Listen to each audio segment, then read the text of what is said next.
Have you ever been told you couldn't make a difference, or that where you come from limits what you can achieve?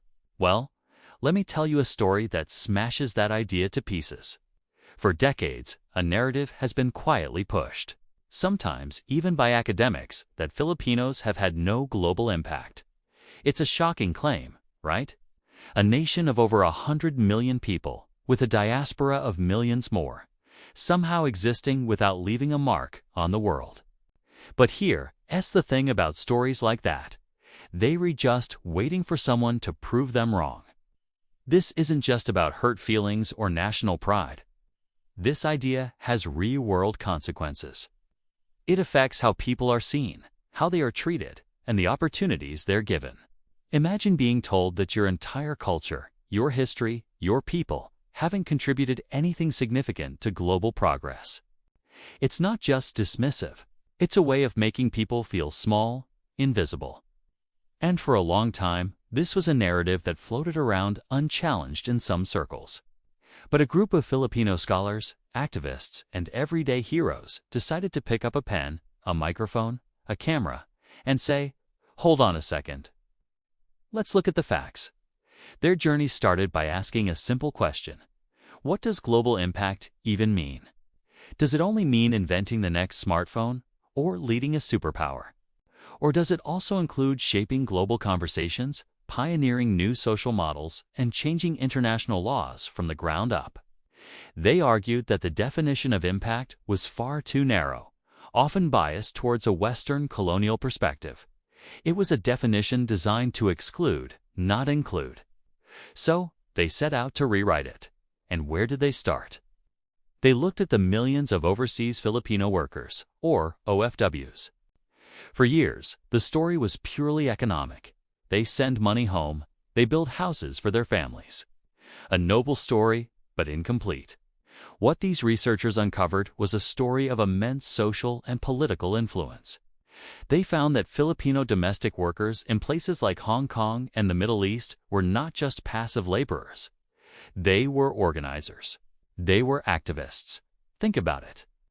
They created support networks, grassroots organizations that became powerful lobbying groups.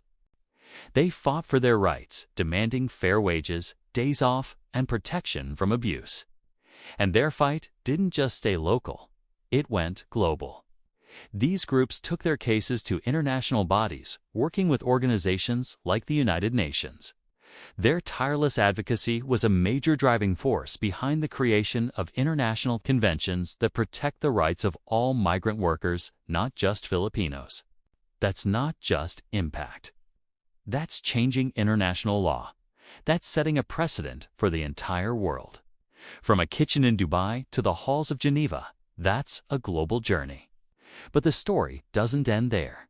They then turned their attention to the environment.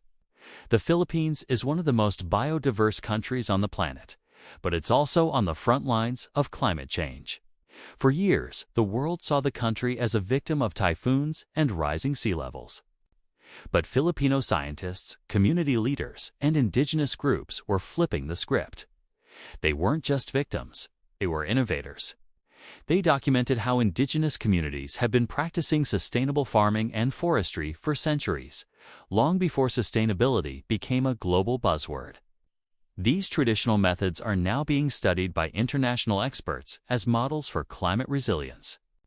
Filipino marine biologists led the charge in coral reef restoration, developing techniques now used across the Southeast Asian region and beyond. They championed the concept of blue carbon, highlighting how coastal ecosystems like mangroves are crucial for absorbing carbon dioxide. They didn't just sound the alarm, they provided the world with solutions. They proved that the guardians of biodiversity often hold the keys to its survival. And what about policy? Let's talk about disaster response. After the devastation of Typhoon Haiyan, the world saw a humanitarian crisis. But Filipino civil society and local governments saw an opportunity to rebuild better. They pioneered community-based disaster risk reduction models. Instead of waiting for top-down international aid, they empowered local communities to be the first responders. They developed early warning systems using local knowledge and simple technology.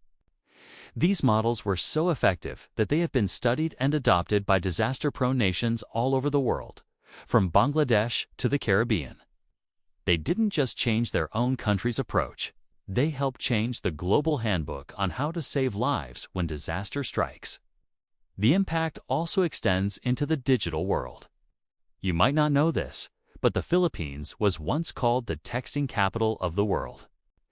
This wasn't just a quirky fact. It laid the groundwork for a revolution in citizen engagement.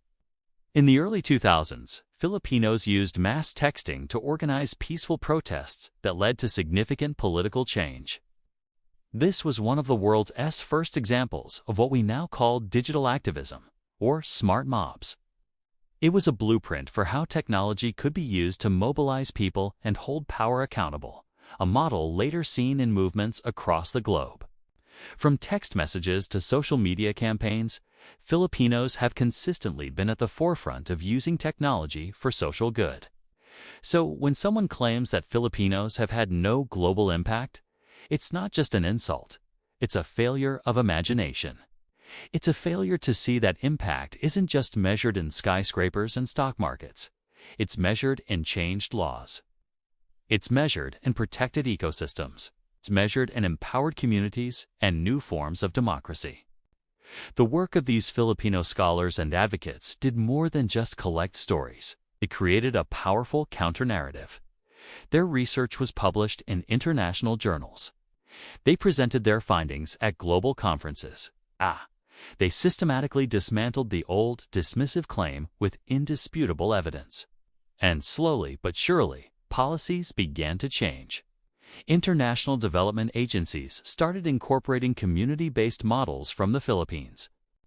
Labor-receiving countries began to reform their laws, influenced by the relentless pressure from Filipino migrant groups. This story is a powerful reminder that impact often comes from the margins. It comes from people who were told they were powerless.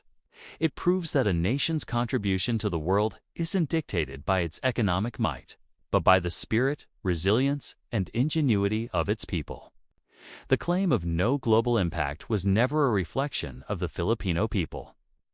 It was a reflection of the world's limited vision.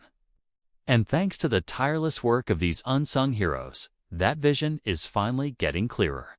The world is learning what Filipinos have always known, that making a difference has nothing to do with being the biggest or the loudest, but everything to do with heart, courage, and a refusal to be invisible.